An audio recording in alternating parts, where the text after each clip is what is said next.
السلام عليكم ورحمة الله وبركاته، أهلا بيكم في حلقة جديدة النهاردة خاصة بالسيكشوال دراجز. إيه السيكشوال دراجز ديت؟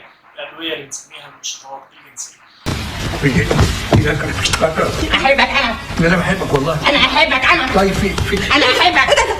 في ايه؟ احبك انا. في ايه؟ انا عارفه. في البداية بس كده يعني هشرح لكم الموقف. يجي لك واحد السعودية يقول لك يا دكتور أنا عاوز حاجة حلوة. طيب حاجة حلوة ديت بتنقسم إلى حاجتين. إما حاجة خاصة بالإريكشن اللي هو الانصاب، أو إما حاجة خاصة بالبريماتيور إيجاكيوليشن اللي هو حاجة خاصة بسرعة القصف. إمتى أقول للشخص دوت عنده ضعف في الانتصاب؟ أولا لما يكون الفترة بتاعته تعدي 3 شهور، ديت أول حاجة تاخدها عندك مقياس. طيب إمتى أقول الشخص دوت عنده سرعة قصف عالية؟ إمتى؟ عندي شرطين مهمين جدا معايا. أول شرط منهم إن في موضوع اللي هو لحظة الدخول اللي هو اللي بنسميها الإيلاد يعني تكون أقل من دقيقتين، يعني لحظة الدخول في الفاجينا في المهبل بتاع الأنثى يكون أقل من دقيقتين يحصل القصف، كده بسميه أو يبقى عندي مشكلة في سرعة القصف. تاني شرط معانا يكون مرات الدخول والخروج برضه يكون أقل من 15 مرة معايا. كده في الحاله دي لو توفر معايا الشرطين دول اقدر اقول ان الشخص قدامي ده عنده سرعه قصف، وفي الحاله دي لازم ابدا اعالجها معاه. اجمد كده ولا لا بص ما تعيطش، مش عايزك كده، ها اجمد لسه اللي جاي جامد. طيب تعالوا نتكلم عن اول حاجه اللي هو موضوع الانتصاب المعوي. اول ماده فعاله معانا اسمها السيلدينافيل، وديت عملتها شركه فايزر. كان الغرض منها في البدايه علاج حاجه اسمها بالمونري هايبرتنشن اللي هو الشريان اللي طالع من القلب رايح على الرئه، كان بيحصل فيه ضغط معايا، فانا كنت بعالج المشكله دي في البدايه. ولكن لو له اثار جانبيه حلوه خالص ومفيده في موضوع الانتصاب ده كان اثر جانبي، وبالتالي استغلوا الموضوع ده وعملوا الدواء كشكل اساسي لعلاج ضعف الانتصاب المعوي. طيب عندي اول ماده او اول اسم بيجي معايا حاجه اسمها النابيفيد، وعندي كمان الفايركتا والإيريك معايا، تمام. وعندي بقى من الادويه الغاليه والمشهوره جدا حاجه اسمها الفياجرا، والفياجرا في منها ال 50 ومنها ال 100، وطبعا من اقوى المواد اللي شغاله معايا هنا في العيله ديت. كمان معايا الفيا فاك، والفيا فاك منها تركيز 125 ولكن 25 ده مناسب لكبار السن. وعندي كمان السلايكا والفي جون معايا، وكمان عندي اخر حاجه معايا النهارده اللي هو في السنتر في الامريكا. طيب العيله ديت بتشتغل قبلها كام ساعه؟ بتشتغل قبلها بساعه. طيب الفتره اللي باخدها دي بتقعد 8 ساعات معايا كشغل. طيب مشكله السيلدينافيل في ايه بقى؟ ان انا مع الناس اللي هم عندهم اسكيميك هارت ديزيز، يعني عندهم مشاكل في القلب وياخدوا حبوب اللي هو زي الدنترا مثلا او النايتروجليسرين، مش هقدر استخدم معاهم الحبوب دي خالص. طيب الحبوب دي شغاله بتعمل ايه؟ بتعمل لي فازو دايليتيشن، وبالتالي بتوسع لي الشريان، وبتعمل لي ايه؟ تعمل لي هايبو تنشن معايا، وبالتالي في حاله سكيميك هارت ديزيز مش هقدر استخدمه، ولا الناس اللي عندهم هبوط ضغط حاد مش هقدر استخدم الادويه ديت معاهم. طيب في ناس بيحصل لهم صداع لما ياخدوا الادويه دي، علاجها ايه؟ تديله بواقي كوفان، تاخد حبايه معاه وتبقى الدنيا ان شاء الله. ممكن يشرب برضه كوبايه قهوه هتظبط معاه الدنيا باذن الله. بالنسبه لعيله السجن انت بتتكلم جد؟ لا حول ولا قوة الا بالله، والله ما اعرف غير منك دلوقتي يا ابو حميد. عيله معانا عيله الفورنافيل وعيله مور سيلكتيف، يعني اكتر شويه شغاله بشكل خصوصي شويه على الريسبتور الموجود في البينس معايا في القضيب. العيله دي مور سيلكتيف بتقعد برضه 8 ساعات وتاخد الحبايه او تاخد الحبايه قبلها بساعه. العيله دي في دواء مشهور جدا اسمه الباوركتا، دي عيله اكتر خصوصيه من السيلدينافيل.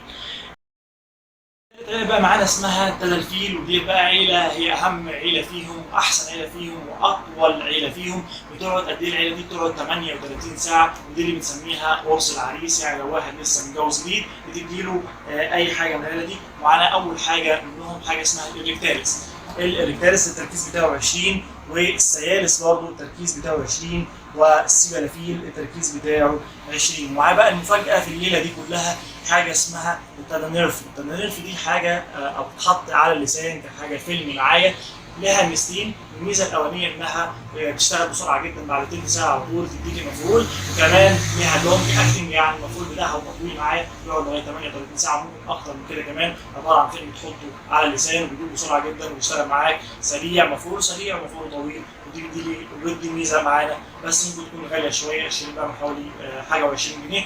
ده ممكن يكون غالي شويه ولكن مفعوله اقوى مفعول معايا في الادويه. الريكتايل ديسفانكشن باختصار شديد عشان اقول ان الراجل ده عنده ضعف الانتصاب لازم يكون عدى فتره اكتر من 3 شهور، يعني مثلا مش يوم ولا 2 ولا 3 ولا اسبوع نقول الشخص ده عنده ضعف انتصاب، لا لازم فتره تكون اكتر من 3 شهور. في الحاله دي اقدر اقول ان الشخص ده هيبقى عنده مشكله في الانتصاب واديله اي حاجه من الادويه اللي احنا قلناها.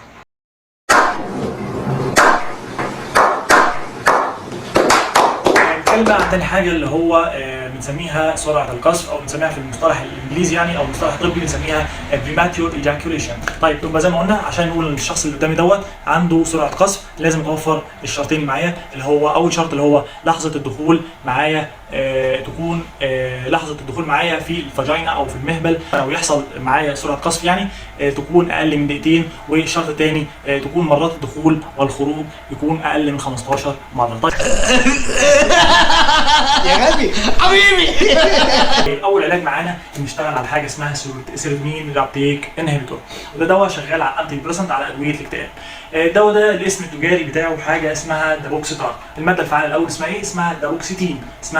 التركيز بتاعه 60 مللي جرام. اول ماده فعاله او الاسم التجاري معايا حاجه اسمها دابوكسيتار.